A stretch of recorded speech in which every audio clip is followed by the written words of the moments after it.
The cold hospital tiles pressed against my cheek, and I could taste copper in my mouth, blood mixing with the antiseptic smell that hospitals always have. My surgical incision screamed in protest as I tried to push myself up, nurses' shoes squeaking on the floor as they rushed toward me. 3 days. I'd been out of surgery for just 3 days when my stepfather decided I was faking being weak. I'm Rihanna Hester, 29 years old, and until that moment on the hospital floor, I thought I knew what rock bottom looked like. Turns out, I was wrong. The whole thing started when Gary, my stepfather of 3 years, stormed into my hospital room that morning. I just had emergency appendectomy surgery. You know, the kind where they tell you afterwards that you were about 2 hours away from things getting really serious. The surgeon said I was lucky they caught it when they did. Lucky. That word would come back to haunt me in ways I never expected. Gary had been complaining about the hospital bills before I even woke up from anesthesia. My mom sat quietly in the corner, the way she always did when Gary got going about money. She developed this skill of becoming almost invisible, shrinking into herself whenever his voice rose above normal conversation level. 3 years of practice had made her an expert at disappearing while still being in the room. That morning, he'd worked himself into one of his special rages, the kind where his face turned this interesting shade of purple that reminded me of those beets nobody actually likes, but everyone pretends to eat because they're healthy. He kept going on about how I needed to start earning my keep, how his hard-earned money wasn't going to support a freeloader. Mind you, I'd been working 2 jobs before my appendix decided to throw its dramatic tantrum, and I'd been paying rent to live in my childhood home ever since Gary moved in and decided he was the king of the castle. When I told him I couldn't work yet, doctor's orders were at least 2 weeks of recovery, that's when it happened. The slap came so hard and fast that I didn't even see it coming. One moment I was propped up in the hospital bed, the next I was on the floor, my IV stand crashing down with me, the machine it was connected to screaming its electronic protest. The metallic taste filled my mouth as my hands shook, not from fear, but from the shock of it all. Gary stood over me, his bowling league championship ring, the one he never stopped talking about winning in 2019, had caught my lip when he hit me. He was yelling something about how I needed to stop pretending, stop being dramatic, stop costing him money. The irony wasn't lost on me that he was creating quite the dramatic scene himself, especially when 2 nurses, a security guard, and eventually 3 police officers rushed in. You should have seen Gary's face when those officers walked in. It went from purple rage to white shock faster than his Corvette that he claimed could do 0 to 60 in 4.2 seconds, though we all knew he'd never actually tested it because he was too cheap to waste the gas. He immediately started trying to explain how this was all a misunderstanding, how he was just trying to give me some tough love, how kids these days, and yes, he called me a kid even though I was pushing 30, needed discipline. Officer Martinez, a woman who looked like she'd seen enough domestic violence cases to write a book about them, wasn't buying what Gary was selling. She took one look at me on the floor, blood on my hospital gown, nurses frantically checking my incision to make sure it hadn't reopened, and her jaw set in that way that meant someone was about to have a very bad day. And for once, it wasn't going to be me. My mom finally found her voice, but only to defend Gary, explaining how stressed he'd been with all the medical bills. The words came out of her mouth, but her eyes told a different story. There was something there, fear maybe, or just complete exhaustion from 3 years of walking on eggshells. She'd aged a decade since marrying Gary, and not in that graceful way some people do. This was the kind of aging that comes from constant worry and never knowing what mood would walk through the door each evening. Mrs. Chen, my elderly roommate who was recovering from hip surgery, pressed her call button repeatedly, demanding to give a witness statement. At 83, she had 0 patience for what she called men who think their fists make them important. She'd survived the Cultural Revolution in China, she told the officers, and she wasn't about to stay quiet while some bowling league reject terrorized a young woman. Gary particularly didn't like being called a bowling league reject.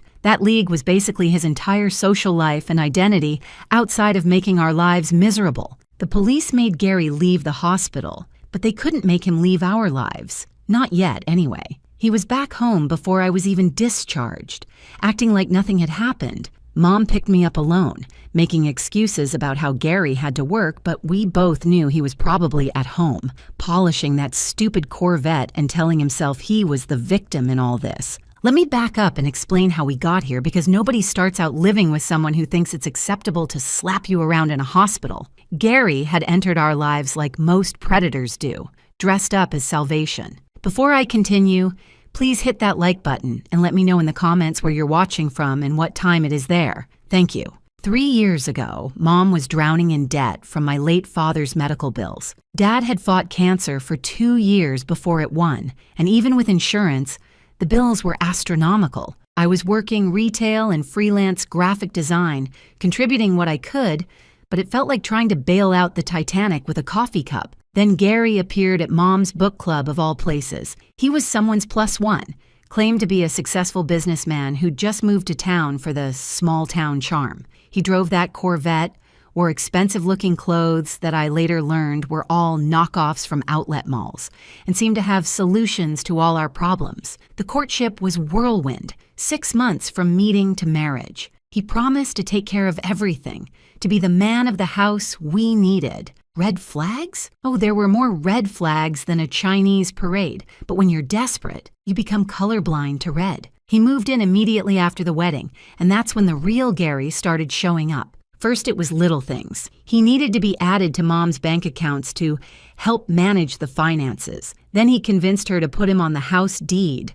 For tax purposes, he said. My disability payments from a car accident I'd had 5 years ago, those needed to go into the household account he controlled for budgeting purposes. I was working 2 jobs despite my chronic pain, but somehow we were always broke, always behind, always needing to tighten our belts, while Gary's Corvette never missed an oil change. I started noticing things going missing. Not valuable things.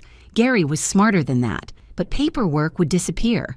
Medical bills would vanish before I could review them. Insurance documents would mysteriously get lost in the mail. When I'd ask about them, Gary would pat me on the head like I was a confused child and tell me he was handling everything, that I shouldn't worry my pretty little head about it. The condescension dripped off his words like syrup off a pancake, sickly sweet and just as fake. Mrs. Chen from next door, not the same Mrs. Chen from the hospital. This one was Vietnamese and made the best spring rolls in the county.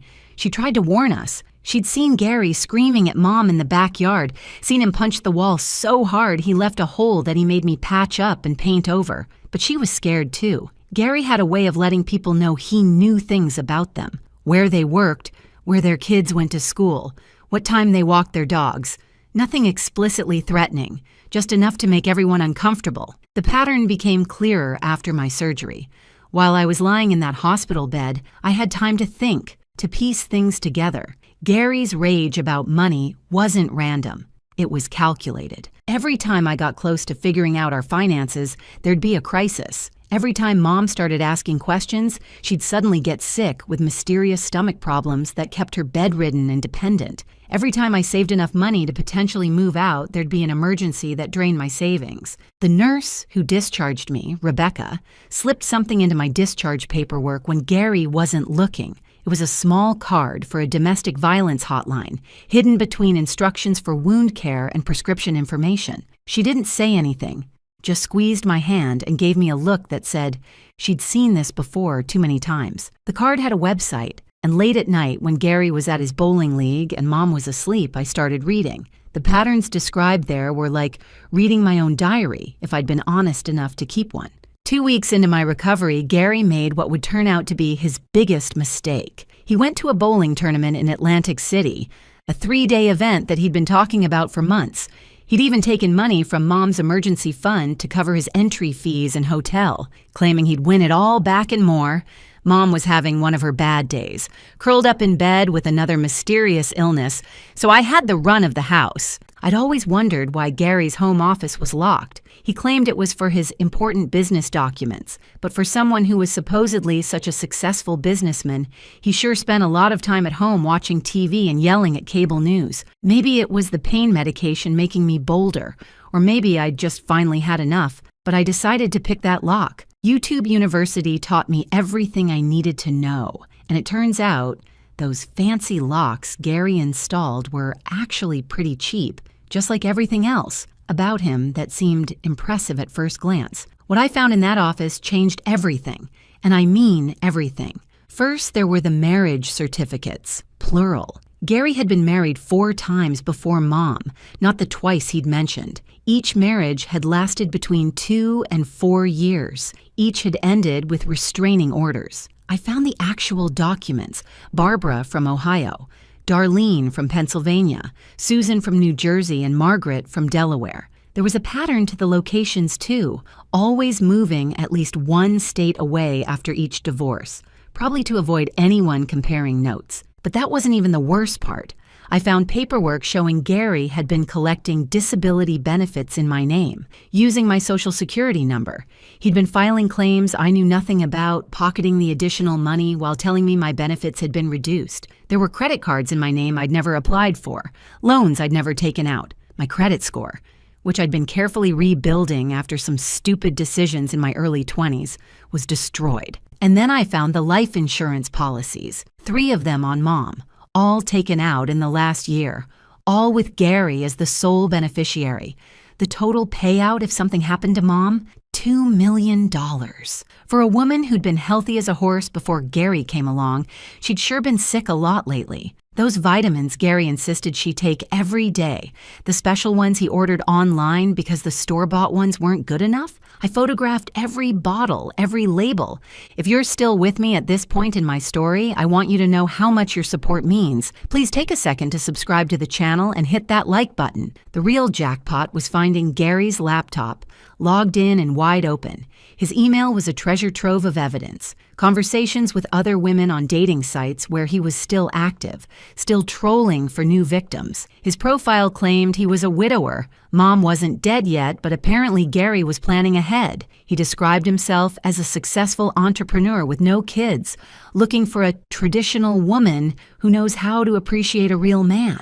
I threw up a little in my mouth reading that, and not just from the post-surgery nausea. There were emails to a lawyer about selling our house, Mom's house, the one Dad had paid off with his life insurance, so we'd always have a home. Gary was asking about power of attorney, about what would happen if Mom became mentally incompetent. There were searches in his browser history about undetectable poisons, about inducing heart attacks, about making deaths look natural. My hands were shaking so badly I could barely hold my phone steady to photograph everything. I knew I couldn't do this alone. Gary had isolated us pretty effectively. Mom's friends rarely came around anymore. Family members had been pushed away by Gary's rude behavior at gatherings. But I had those names now, those ex-wives, and in 2024, everyone leaves digital footprints. I found Darlene first on Facebook.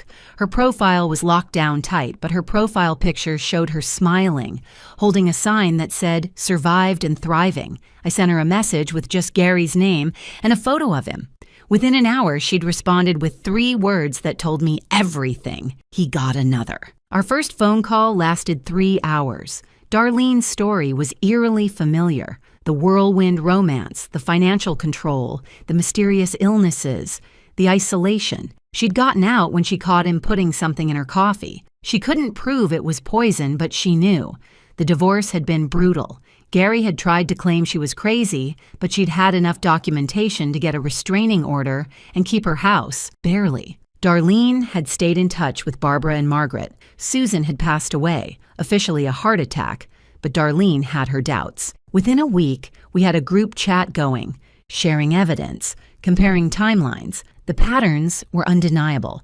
Gary even used the same lines on all of us, the same tactics, the same escalation timeline. We started calling ourselves the Gary Survivors Club, which sounds funnier than it felt at the time. Margaret, who was a paralegal, started helping me understand what kind of evidence would hold up in court. Barbara, who'd become an advocate for domestic violence survivors, knew all the resources, all the right people to call. Darlene, who'd kept everything from her marriage to Gary, every receipt, every email, every text, had evidence that showed this was a pattern going back 15 years. Meanwhile, I had to keep playing the part at home. I had to pretend to still be weak from surgery, had to let Gary believe he was in complete control. It was the hardest acting job of my life. especially when he'd make comments about how Mom was getting sicker, how maybe we should start thinking about assisted living facilities, how he'd take care of everything when she was gone. The way he said when, not if, made my skin crawl. Mrs. Chen next door had noticed Mom's decline too. Her daughter, Amy, was a pharmacist, and when I showed her pictures of Mom's vitamins, her face went pale. She couldn't legally tell me what she thought they were without seeing the actual bottles, but she did say that several of the supplements Gary was giving Mom could cause exactly the symptoms Mom was experiencing, and that taking them long-term could cause organ failure. We needed more proof, and we needed it fast. Mom was getting weaker every day, and Gary was getting bolder. He'd started talking about a cruise he wanted to take with Mom, just the two of them, somewhere international where, as he put it, anything could happen. The way he said it made everyone in our survivor group chat agree. We had to act before that cruise. I started recording everything. Every conversation, every meal where Gary insisted on preparing Mom's food himself, every time he gave her those vitamins. I bought tiny cameras online, the kind that looked like phone chargers or smoke detectors. I hid them everywhere, the kitchen, the living room, Gary's office, even one in their bedroom disguised as a digital clock. What I captured would have been funny if it wasn't so terrifying. Gary, when he thought he was alone, would practice conversations. He'd stand in front of the mirror rehearsing what he'd say to police when Mom died. He'd practice crying, actually practicing fake tears like some kind of community theater reject. He'd count money that didn't exist yet, making plans for after his tragic loss. He even practiced his dating profile updates for after an appropriate mourning period, which, according to his timeline, would be about 3 weeks. The bowling league provided an unexpected break. Gary had been borrowing money from his teammates for a sure-thing business investment. He'd convinced 6 guys to give him their retirement savings, promising to triple their money in 6 months. The paperwork he showed them was completely fake. I know because I found the templates on his computer right next to tutorials on how to forge financial documents and best states for bigamy laws. Not exactly subtle, our Gary. 3 months after the hospital incident, Gary made his move. He came home from bowling league one Tuesday night with papers, legal documents that would give him power of attorney over Mom's medical and financial decisions. He claimed it was just a formality, something the lawyer recommended since Mom had been so sick lately. The timing wasn't coincidental. Mom had been particularly ill that week after Gary increased her vitamin doses, claiming flu season was coming and she needed extra protection. I was sitting at the kitchen table, still playing the part of the weak, recovering stepdaughter. Gary pushed the papers toward me, along with a pen that probably cost more than he'd ever spent on Mom's birthday presents combined. He wanted me to witness Mom's signature, said it would be better if family verified she was of sound mind when she signed. The irony of him caring about appearances of legitimacy while slowly poisoning my mother wasn't lost on me. Mom's hand shook as she reached for the pen. She looked at me with these hollow eyes, like she knew something was wrong, but couldn't quite figure out what. The vitamins Gary gave her, we'd figured out they included high doses of supplements that could cause confusion and memory problems when combined. Perfect for making someone appear mentally incompetent. I wanted to scream, to flip the table, to take that expensive pen and shove it somewhere Gary would need surgery to retrieve it. Instead, I did something better. I played along. "Gary," I said, putting on my best confused daughter voice, "shouldn't we have the lawyer here for something this important? I mean, just to make sure everything's legal and proper? You're always so careful about these things." His face did this interesting twitch, annoyance mixed with trying to appear reasonable. He couldn't argue without seeming suspicious, so he agreed to set up a proper signing for the next week. That gave us 7 days. 7 days to save Mom's life and put Gary where he belonged. The ex-wives group chat was buzzing with activity. Darlene had found something incredible. Gary had done this exact same power of attorney move with Margaret, right before she'd had her accident that left her hospitalized for weeks. The accident that made Gary her medical decision maker, right up until Margaret's sister flew in from Seattle and raised hell with the hospital administration. Barbara remembered something similar, though in her case, it had been about property transfer. We were mapping out Gary's playbook, and it was like reading a serial killer's handbook, except instead of murder, it was slow-motion financial and emotional assassination. I need to tell you about the bowling league discovery that changed everything. Remember those teammates Gary had scammed? Well, one of them, Big Eddie, and yes, that was really his name, all 300 pounds of him, had a nephew who worked in IT security. This nephew, Tyler, was one of those guys who could probably hack into the Pentagon, but chose to use his powers for good mostly. When Big Eddie found out his retirement money was gone, really gone, not invested in some magical startup, Tyler got involved. Tyler did some digging and found that Gary had been running the same scam in every state he'd lived in. We're talking about millions of dollars over 15 years, dozens of victims. But here's where it gets interesting. Gary wasn't smart enough to hide his digital trail. He used the same passwords for everything. Gary bowls 300 because of course he did. The same email variations, the same fake business names. Tyler documented everything, created a file that would make the FBI weep with joy at how easy their job was about to become. Meanwhile, at home, things were escalating. Gary announced he'd booked that cruise. 2 weeks in the Caribbean, just him and Mom leaving in 10 days. He'd already arranged for me to stay with an aunt I hadn't spoken to in years, claiming I needed family support while they were gone. The aunt, when I called her, had no idea what I was talking about. Gary had made the whole thing up, probably planning to claim I'd run away or something worse while they were gone. The cameras I'd hidden were capturing gold. Gary on the phone with someone, discussing how the situation would be resolved soon and how the insurance payout would make everything worthwhile. Gary grinding up pills and mixing them into Mom's protein shakes, the ones he insisted she drink for strength. Gary practicing his grieving widower act got more elaborate. He'd even bought a black suit, which he tried on while practicing his eulogy for Mom. The man was rehearsing her funeral while she was still alive, sleeping in the next room. If it wasn't so horrifying, it would have been absurdly comedic, like a villain in a bad Lifetime movie. The night before Gary's planned power of attorney signing, we made our move. It had to be coordinated perfectly. The FBI for the interstate fraud, Adult Protective Services for Mom, the local police for the assault and attempted murder, and even the IRS, because guess who hadn't been paying taxes on all that stolen money? The bowling league provided the perfect opportunity. Thursday night was championship playoffs, and Gary wouldn't miss it for anything. He'd been practicing his hook release for weeks, boring anyone who'd listen with details about pin carry and oil patterns. He left the house at 6:30, kissing Mom on the forehead in a gesture that would have seemed sweet if I hadn't seen him put something in her afternoon tea an hour earlier. At 7 o'clock, our house turned into something from a crime procedural. FBI agents, local police, social workers, and paramedics all arrived simultaneously. Mom was confused but cooperative as they took her to the hospital for evaluation and treatment. The vitamins were seized for testing. The computers, the documents, everything in Gary's office was boxed up as evidence. Mrs. Chen from next door stood on her lawn, openly videoing everything on her phone while providing commentary in Vietnamese to what I assume was every relative she had back in Saigon. At the bowling alley, a different scene was unfolding. The FBI agents waited until Gary was mid-frame. He'd just thrown what would have been a strike, his form perfect.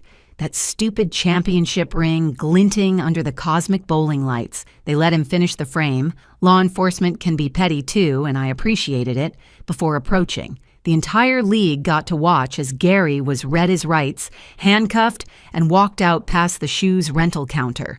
Big Eddie started a slow clap that turned into full applause by the time they got Gary to the door. But Gary's night wasn't over. Back at the house, they'd found enough evidence to add attempted murder to the charges. The vitamins tested positive for several substances that, when combined, could cause organ failure over time. The life insurance policies, the forged documents, the stolen disability benefits, it was a prosecutor's dream case. Gary's laptop had been seized too, with all his research on untraceable poisons and making accidents happen. For someone who thought he was so clever, Gary sure didn't understand that clearing browser history doesn't actually delete anything. Tyler, Big Eddie's nephew, had created a website, GaryScamAlert.com. Within hours of Gary's arrest, it went live with photos, documentation, and victim testimonials. The bowling league teammates weren't just angry about their money. They were furious about being made fools of. These were proud men who'd worked their whole lives, saved carefully, and Gary had played them like a fiddle. The website crashed 3 times that first night from all the traffic. Gary's arrest made the 11 o'clock news. The headline read, "Local man arrested in multi-state fraud and attempted murder scheme," which really didn't capture the full pathetic nature of his crimes. By morning, it had gone viral on social media.